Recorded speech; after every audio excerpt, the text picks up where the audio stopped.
ప్రేక్షకులకు నమస్కారం. నేను మీ డాక్టర్ పిఎస్ సాగర్. నేను అక్యుపంక్చర్ అండ్ ఫంక్షనల్ మెడిసిన్ ఎక్స్పర్ట్ని. గత 20 సంవత్సరాలుగా second life rehabilitation hospital Banjara Hills road number 2లో ప్రాక్టీస్ చేస్తున్నాను.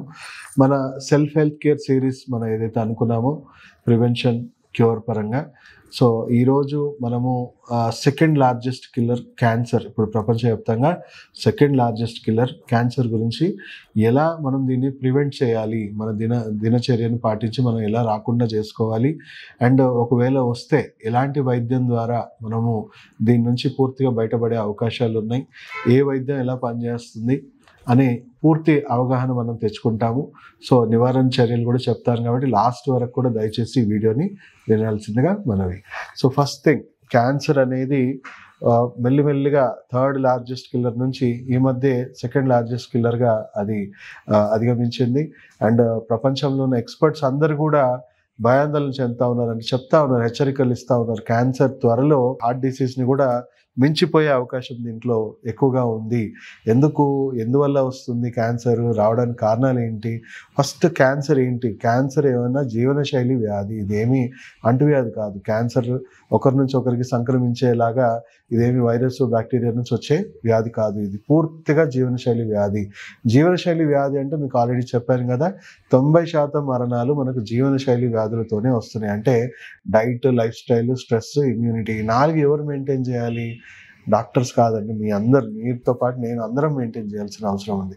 సో ఈ 4 మనం మెయింటైన్ చేస్తే మనకి 90% జీవనశైలి వ్యాధులు రావు, దాంట్లో క్యాన్సర్ కూడా రాకుండా ఉంటుంది. సో ఫస్ట్ థింగ్ మనం పాటించాల్సింది, మనం వేరే వీడియోస్లో మాట్లాడుకున్నట్టు మన దినచర్యని కరెక్ట్ చేసుకోవాలి, మన ఆహారాన్ని కరెక్ట్ చేసుకోవాలి, స్ట్రెస్ మేనేజ్మెంట్ ప్రాపర్గా మనం పాటించాలి, అండ్ మన ఇమ్యూనిటీని రెగ్యులర్గా బూస్ట్ చేసుకుంటూ ఉండాలి. సో ఆహారం పరంగా మనము మాట్లాడుకుంటే మీకు ఆల్రెడీ చెప్పాం కదా, దినచర్య 7 to 9 breakfast, 12 to 1 lunch, 6 to 7 dinner, maximum 6-6:30లోకి తినేస్తే ఉత్తమం.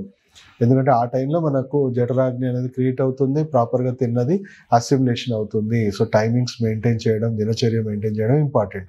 లంచ్కి ముందు, డిన్నర్కి ముందు ఖచ్చితంగా సలాడ్స్ ఎక్కువగా తినండి. 100-150 గ్రామ్స్ సలాడ్స్ తినండి. పచ్చి కూరగాయలు తినడం వల్ల నైట్రిక్ ఆక్సైడ్ ఉత్పత్తి పెరుగుతుంది, ఆల్కలైన్ నేచర్ పెరుగుతుంది, దానివల్ల మీ రక్తనాళాలు కానీ ఇవన్నీ శుద్ధి అయిపోతుంది, మీ డైజెస్టివ్ గట్ హెల్త్ ఎప్పటికప్పుడు క్లీన్గా ఉంటుంది, మీరు తింటున్న ఆహారంలో ఉన్న వ్యర్థాలు, కాలుష్యం కూడా ఎప్పటికప్పుడు క్లీన్గా ఉంటుంది. అప్పుడప్పుడు మనం ఫాస్టింగ్ అనేది చేయాలి. ఫాస్టింగ్ చేయడం వల్ల మన శరీరంలో ఉన్న క్యాన్సర్ కణాలు చనిపోవడం స్టార్ట్ అవుతూ ఉంటాయి. మన శరీరంలో ఉన్న వ్యర్థాలు, కాలుష్యాన్ని కూడా మన బాడీ ఎంబడెంబడి క్లీన్ చేసుకుంటూ ఉంటుంది. సో మనం అప్పుడప్పుడు బ్రేక్ఫాస్ట్ని మానేయండి, లేదా ఫ్రూట్స్ తినేయండి. ఓన్లీ ఫ్రూట్స్ తిని ఉండండి. ఫ్రూట్స్ వల్ల కూడా మన ఇమ్యూనిటీ ఇవన్నీ బూస్ట్ అవుతుంది, క్లీనింగ్ ప్రాసెస్కి, గట్ హెల్త్కి, ఫైబర్ కానీ ఇవన్నీ వస్తూ ఉంటుంది.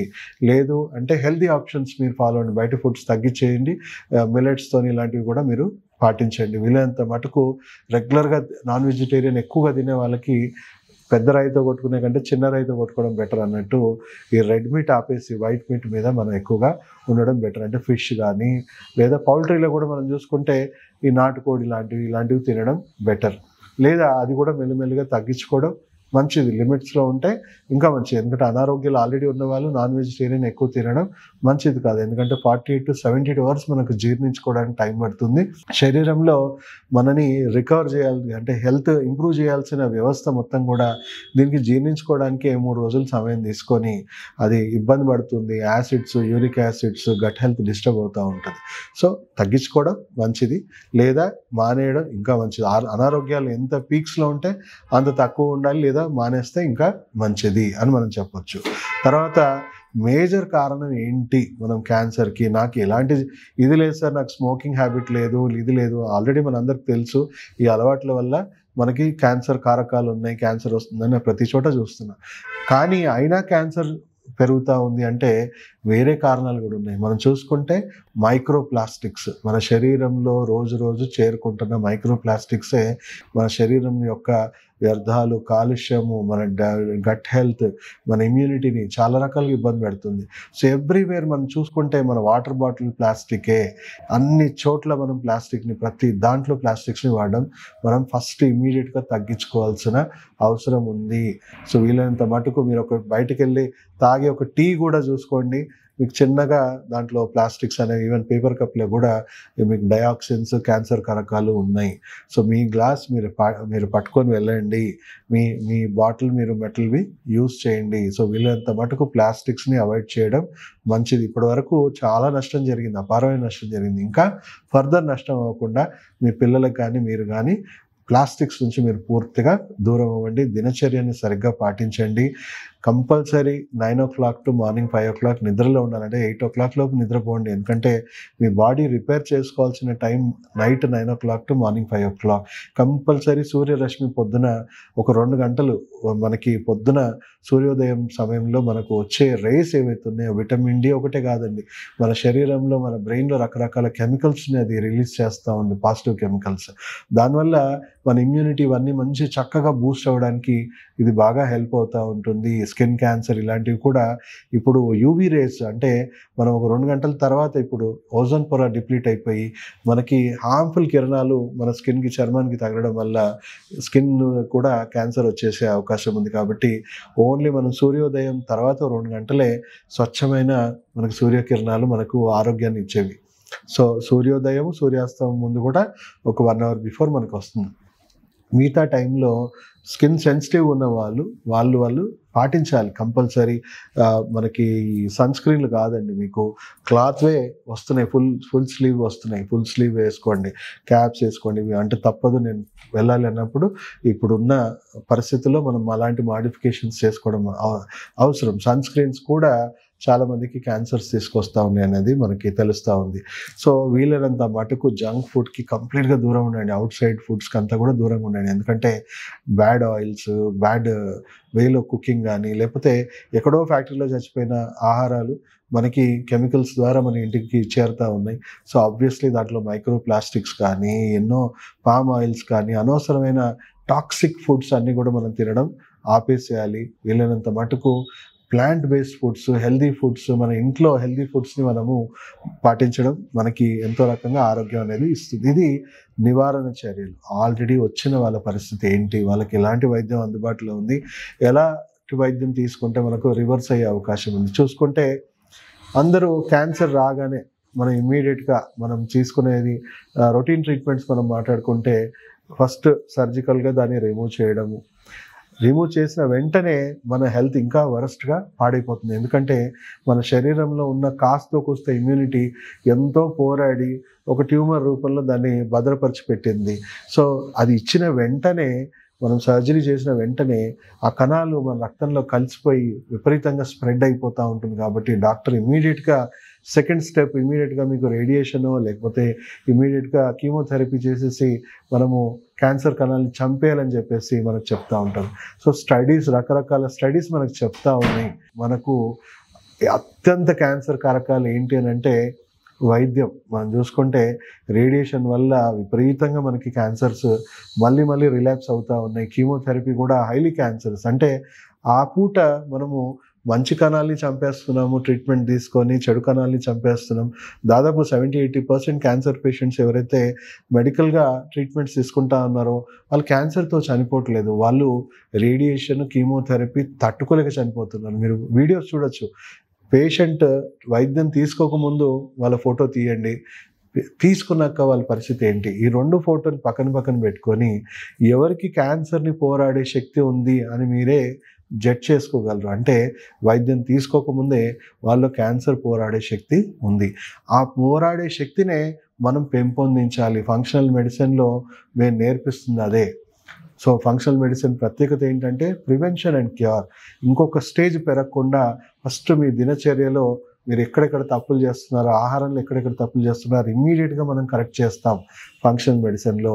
అండ్ మీ ఇమ్యూన్ సిస్టమ్ని బూస్ట్ చేస్తూనే కొత్త ఇమ్యూన్ సిస్టమ్ కూడా మీ బాడీలో రీడెవలప్ చేస్తాం. క్యాన్సర్ కణాలకి అత్యంత అంటే చెప్పాలి అంటే ఎక్కువగా అది చనిపోయే దానికి మంచి కణాలు మన శరీరంలో ఏమున్నాయంటే న్యాచురల్ కిల్లర్ సెల్స్. దాన్ని మనం బూస్ట్ చేయాలి. 400 times 500 times బూస్ట్ చేసే మంచి ప్రకృతి సహజమైన medicines, functional medicines, herbal medicines మన దగ్గర అందుబాటులో ఉన్నాయి.